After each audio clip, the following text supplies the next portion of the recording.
भारतीय अंतरिक्ष अनुसंधान संगठन इसरो के लिए 2025 का साल काफी रोमांचक रहने वाला है। इसरो ने इस साल की शुरुआत में ही अपने मिशनों के बारे में घोषणा की है। मंगलवार को अंतरिक्ष मंत्री जितेंद्र सिंह ने बताया कि 2025 के पहले 6 महीनों में इसरो के आधे दर्जन बड़े मिशन लॉन्च होंगे, जिनमें गगनयान मिशन के तहत महिला रोबोट व्योममित्र को अंतरिक्ष में भेजने के साथ साथ दुनिया का सबसे महंगा भारत अमेरिका का संयुक्त उपग्रह निसार भी लॉन्च किया जाएगा। मंत्री जितेंद्र सिंह ने बताया कि जनवरी में इसरो पहला मिशन लॉन्च करेगा, जो कि उन्नत नेविगेशन उपग्रह NVS-O2 है। ये GSLV geosynchronous satellite launch vehicle के जरिए लॉन्च किया जाएगा। ये इसरो का 100वां मिशन होगा। इसके बाद इसरो अपने पहले मानव रहित गगनयान मिशन के तहत व्योममित्र को अंतरिक्ष में भेजेगा। यह एक महिला रोबोट है जिसे इसरो ने खास तौर पर इस मिशन के लिए तैयार किया है। व्योममित्र के मिशन को गगनयान के मानव मिशन की पूर्ववर्ती के रूप में देखा जाएगा। यह बिल्कुल वैसा ही होगा, बस इसमें मानव नहीं होंगे। मंत्री ने कहा, अगर व्योममित्र मिशन सफल रहता है तो उसके बाद अंतरिक्ष में मानव अंतरिक्ष यात्री भेजे जाएंगे। भारत और अमेरिका के संयुक्त प्रयास से विकसित NISR उपग्रह भी मार्च में लॉन्च किया जाएगा। यह उपग्रह विश्व का सबसे महंगा उपग्रह है, जिसकी कीमत 12,505 करोड़ है। मंत्री ने कहा, यह उपग्रह लगभग हर 12 दिन में भूमि और बर्फ को स्कैन करेगा और इसका रेजोल्यूशन बेहद उच्च होगा। अंतरिक्ष में भारत की बढ़ती ताकत को देखकर दुनिया हैरान है। जितेंद्र सिंह ने यह भी कहा कि इसरो का जन्म 1969 में हुआ था, जब अमेरिका चंद्रमा पर मानव भेजने में व्यस्त था। लेकिन अब स्थिति बदल चुकी है और इसरो अमेरिकी उपग्रहों को लॉन्च कर रहा है। उन्होंने कहा, इसरो ने पिछले एक दशक में अमेरिका और यूरोपीय संघ के लिए $40 करोड़ से अधिक का राजस्व अर्जित किया है। आने वाले वर्षों में यह आंकड़ा बढ़ने की संभावना है। इसरो के अध्यक्ष S सोमनाथ ने भी कहा कि 2025 एक रोमांचक वर्ष होगा, क्योंकि इस साल इसरो 4 GSLV रॉकेट, 3 PSLV और एक SSLV लॉन्च करेगा। 2024 में भारत ने 15 मिशन लॉन्च किए थे। 2025 इसरो के लिए एक ऐतिहासिक वर्ष साबित हो सकता है। इस साल न केवल भारतीय अंतरिक्ष कार्यक्रम की प्रगति का नया अध्याय लिखा जाएगा, बल्कि भारत की अंतरिक्ष शक्ति को वैश्विक मंच पर और मजबूती से प्रदर्शित किया जाएगा। भारतीय अंतरिक्ष अनुसंधान संगठन इसरो के लिए 2025 का साल काफी रोमांचक रहने वाला है। इसरो ने इस साल की शुरुआत में ही अपने मिशनों के बारे में घोषणा की है। मंगलवार को अंतरिक्ष मंत्री जितेंद्र सिंह ने बताया कि 2025 के पहले 6 महीनों में इसरो के आधे दर्जन बड़े मिशन लॉन्च होंगे, जिनमें गगनयान मिशन के तहत महिला रोबोट व्योममित्र को अंतरिक्ष में भेजने के साथ साथ दुनिया का सबसे महंगा भारत अमेरिका का संयुक्त उपग्रह निसार भी लॉन्च किया जाएगा।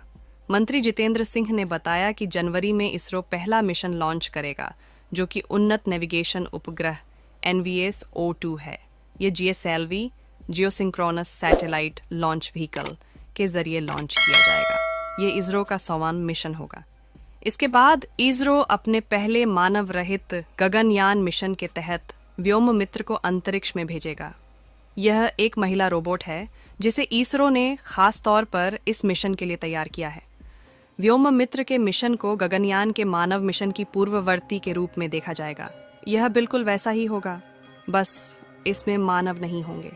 मंत्री ने कहा, अगर व्योममित्र मिशन सफल रहता है तो उसके बाद अंतरिक्ष में मानव अंतरिक्ष यात्री भेजे जाएंगे। भारत और अमेरिका के संयुक्त प्रयास से विकसित NISR उपग्रह भी मार्च में लॉन्च किया जाएगा। यह उपग्रह विश्व का सबसे महंगा उपग्रह है, जिसकी कीमत 12,505 करोड़ है। मंत्री ने कहा, यह उपग्रह लगभग हर 12 दिन में भूमि और बर्फ को स्कैन करेगा और इसका रेजोल्यूशन बेहद उच्च होगा। अंतरिक्ष में भारत की बढ़ती ताकत को देखकर दुनिया हैरान है। जितेंद्र सिंह ने यह भी कहा कि इसरो का जन्म 1969 में हुआ था, जब अमेरिका चंद्रमा पर मानव भेजने में व्यस्त था। लेकिन अब स्थिति बदल चुकी है और इसरो अमेरिकी उपग्रहों को लॉन्च कर रहा है। उन्होंने कहा, इसरो ने पिछले एक दशक में अमेरिका और यूरोपीय संघ के लिए 40 करोड़ डॉलर से अधिक का राजस्व अर्जित किया है। आने वाले वर्षों में यह आंकड़ा बढ़ने की संभावना है। इसरो के अध्यक्ष एस सोमनाथ ने भी कहा कि 2025 एक रोमांचक वर्ष होगा, क्योंकि इस साल इसरो 4 GSLV रॉकेट, 3 PSLV और एक SSLV लॉन्च करेगा। 2024 में भारत ने 15 मिशन लॉन्च किए थे। 2025 इसरो के लिए एक ऐतिहासिक वर्ष साबित हो सकता है। इस साल न केवल भारतीय अंतरिक्ष कार्यक्रम की प्रगति का नया अध्याय लिखा जाएगा, बल्कि भारत की अंतरिक्ष शक्ति को वैश्विक मंच पर और मजबूती से प्रदर्शित किया जाएगा। भारतीय अंतरिक्ष अनुसंधान संगठन इसरो के लिए 2025 का साल काफी रोमांचक रहने वाला है। इसरो ने इस साल की शुरुआत में ही अपने मिशनों के बारे में घोषणा की है। मंगलवार को अंतरिक्ष मंत्री जितेंद्र सिंह ने बताया कि 2025 के पहले 6 महीनों में इसरो के आधे दर्जन बड़े मिशन लॉन्च होंगे, जिनमें गगनयान मिशन के तहत महिला रोबोट व्योमित्र को अंतरिक्ष में भेजने के साथ साथ दुनिया का सबसे महंगा भारत अमेरिका का संयुक्त उपग्रह निसार भी लॉन्च किया जाएगा। मंत्री जितेंद्र सिंह ने बताया कि जनवरी में इसरो पहला मिशन लॉन्च करेगा, जो कि उन्नत नेविगेशन उपग्रह NVS-O2 है। ये GSLV geosynchronous satellite launch vehicle के जरिए लॉन्च किया जाएगा। ये इसरो का 100वां मिशन होगा। इसके बाद इसरो अपने पहले मानव रहित गगनयान मिशन के तहत व्योममित्र को अंतरिक्ष में भेजेगा। यह एक महिला रोबोट है जिसे इसरो ने खास तौर पर इस मिशन के लिए तैयार किया है। व्योममित्र के मिशन को गगनयान के मानव मिशन की पूर्ववर्ती के रूप में देखा जाएगा। यह बिल्कुल वैसा ही होगा, बस इसमें मानव नहीं होंगे। मंत्री ने कहा, अगर व्योममित्र मिशन सफल रहता है तो उसके बाद अंतरिक्ष में मानव अंतरिक्ष यात्री भेजे जाएंगे। भारत और अमेरिका के संयुक्त प्रयास से विकसित NISR उपग्रह भी मार्च में लॉन्च किया जाएगा। यह उपग्रह विश्व का सबसे महंगा उपग्रह है, जिसकी कीमत 12,505 करोड़ है। मंत्री ने कहा, यह उपग्रह लगभग हर 12 दिन में भूमि और बर्फ को स्कैन करेगा और इसका रेजोल्यूशन बेहद उच्च होगा। अंतरिक्ष में भारत की बढ़ती ताकत को देखकर दुनिया हैरान है। जितेंद्र सिंह ने यह भी कहा कि इसरो का जन्म 1969 में हुआ था, जब अमेरिका चंद्रमा पर मानव भेजने में व्यस्त था।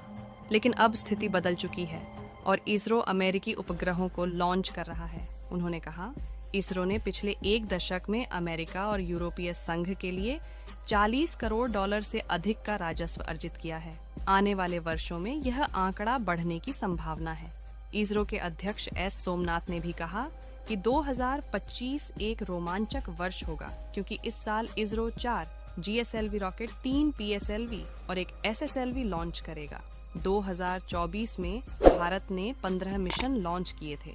2025 इसरो के लिए एक ऐतिहासिक वर्ष साबित हो सकता है। इस साल न केवल भारतीय अंतरिक्ष कार्यक्रम की प्रगति का नया अध्याय लिखा जाएगा, बल्कि भारत की अंतरिक्ष शक्ति को वैश्विक मंच पर और मजबूती से प्रदर्शित किया जाएगा। भारतीय अंतरिक्ष अनुसंधान संगठन इसरो के लिए 2025 का साल काफी रोमांचक रहने वाला है। इसरो ने इस साल की शुरुआत में ही अपने मिशनों के बारे में घोषणा की है। मंगलवार को अंतरिक्ष मंत्री जितेंद्र सिंह ने बताया कि 2025 के पहले 6 महीनों में इसरो के आधे दर्जन बड़े मिशन लॉन्च होंगे, जिनमें गगनयान मिशन के तहत महिला रोबोट व्योमित्र को अंतरिक्ष में भेजने के साथ साथ दुनिया का सबसे महंगा भारत अमेरिका का संयुक्त उपग्रह निसार भी लॉन्च किया जाएगा। मंत्री जितेंद्र सिंह ने बताया कि जनवरी में इसरो पहला मिशन लॉन्च करेगा, जो कि उन्नत नेविगेशन उपग्रह NVS-O2 है। ये GSLV geosynchronous satellite launch vehicle के जरिए लॉन्च किया जाएगा। ये इसरो का 100वां मिशन होगा। इसके बाद इसरो अपने पहले मानव रहित गगनयान मिशन के तहत व्योममित्र को अंतरिक्ष में भेजेगा। यह एक महिला रोबोट है जिसे इसरो ने खास तौर पर इस मिशन के लिए तैयार किया है। व्योममित्र के मिशन को गगनयान के मानव मिशन की पूर्ववर्ती के रूप में देखा जाएगा। यह बिल्कुल वैसा ही होगा, बस इसमें मानव नहीं होंगे। मंत्री ने कहा, अगर व्योममित्र मिशन सफल रहता है तो उसके बाद अंतरिक्ष में मानव अंतरिक्ष यात्री भेजे जाएंगे। भारत और अमेरिका के संयुक्त प्रयास से विकसित NISAR उपग्रह भी मार्च में लॉन्च किया जाएगा। यह उपग्रह विश्व का सबसे महंगा उपग्रह है, जिसकी कीमत 12,505 करोड़ है, मंत्री ने कहा। यह उपग्रह लगभग हर 12 दिन में भूमि और बर्फ को स्कैन करेगा और इसका रेजोल्यूशन बेहद उच्च होगा। अंतरिक्ष में भारत की बढ़ती ताकत को देखकर दुनिया हैरान है। जितेंद्र सिंह ने यह भी कहा कि इसरो का जन्म 1969 में हुआ था, जब अमेरिका चंद्रमा पर मानव भेजने में व्यस्त था। लेकिन अब स्थिति बदल चुकी है और इसरो अमेरिकी उपग्रहों को लॉन्च कर रहा है। उन्होंने कहा, इसरो ने पिछले एक दशक में अमेरिका और यूरोपीय संघ के लिए 40 करोड़ डॉलर से अधिक का राजस्व अर्जित किया है। आने वाले वर्षों में यह आंकड़ा बढ़ने की संभावना है। इसरो के अध्यक्ष S सोमनाथ ने भी कहा कि 2025 एक रोमांचक वर्ष होगा, क्योंकि इस साल इसरो 4 GSLV रॉकेट, 3 PSLV और एक SSLV लॉन्च करेगा। 2024 में भारत ने 15 मिशन लॉन्च किए थे। 2025 इसरो के लिए एक ऐतिहासिक वर्ष साबित हो सकता है। इस साल न केवल भारतीय अंतरिक्ष कार्यक्रम की प्रगति का नया अध्याय लिखा जाएगा, बल्कि भारत की अंतरिक्ष शक्ति को वैश्विक मंच पर और मजबूती से प्रदर्शित किया जाएगा।